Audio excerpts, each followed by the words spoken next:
Hello friend and welcome to my channel. আজকে নতুন একটা ভিডিওতে তোমাদের অনেক অনেক স্বাগত। দেখো আমি আজকে মাঠে এসেছি, আর আমার পিছনে দেখতেই পাচ্ছ এগুলো কলা বাগান, যদিও এগুলো আমাদের নয়।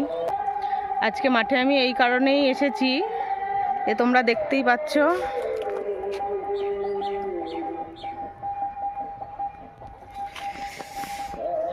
ওই যে দূরে, বেশ অনেকটাই দূরে,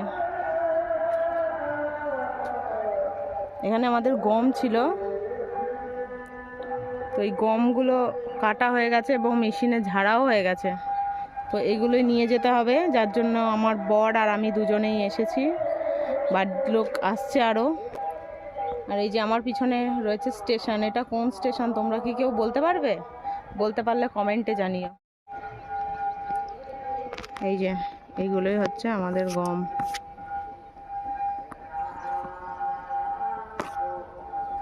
এগুলো নিতেই এসেছি আমরা, যদি এগুলো আমার মামাদের। আর যে স্টেশন, এই সেলো মেশিনটাও আমাদের। আর এই যে ধানের জমি, ধান হয়েছে, এটা আমাদের। আর এইগুলো যদিও আমাদের নয়, তবুও তোমাদের দেখিয়ে দিচ্ছি। এগুলো ভেন্ডি বা ঢ্যাঁড়স, তোমরা যে যাই বলো, এগুলো তারই গাছ। আর ওই যে দূরে, বেশ অনেকটাই দূরে, যেখানে রয়েছে গোলাপ ফুলের বাগান, জানি না দেখতে পাচ্ছ কি না। তো আজকে আমরা যাব ওখানে গোলাপ ফুল চুরি করতে, তোমরা দেখতেই থাকো। তো এই দেখো বন্ধুরা, স্টেশনে ট্রেন এসে গেছে। ট্রেনটা সম্ভবত শিয়ালদার দিকে যাচ্ছে, ট্রেন ছেড়ে দিয়েছে। এবং এটা কোন স্টেশন তোমরা কিন্তু কমেন্ট করে জানিও কিন্তু। তো দেখো বন্ধুরা, এখন আমি যাচ্ছি গোলাপ ফুলের বাগানের দিকে। ওই যে, আশা করি এখন দেখতেই পাচ্ছ গোলাপ ফুলের বাগানটা তোমরা, কারণ আমি খুব কাছাকাছি চলে এসেছি।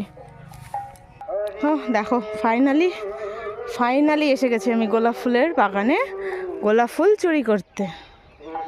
তো আমি এখন কয়েকটা গোলাপ ফুল তুলে নিই, তোমরা দেখতে থাকো। দেখো বন্ধুরা, আমি এতগুলো গোলাপ ফুল চুরি করে নিয়ে বাড়ি চলে এসেছি। এবং এই ফুলগুলো দিয়ে আমি কি করব, আমি তার পরিকল্পনা করি। আর তোমরা আমার সাথে থাকো, দেখা হবে নেক্সট ব্লগে। এখনকার মতো টাটা।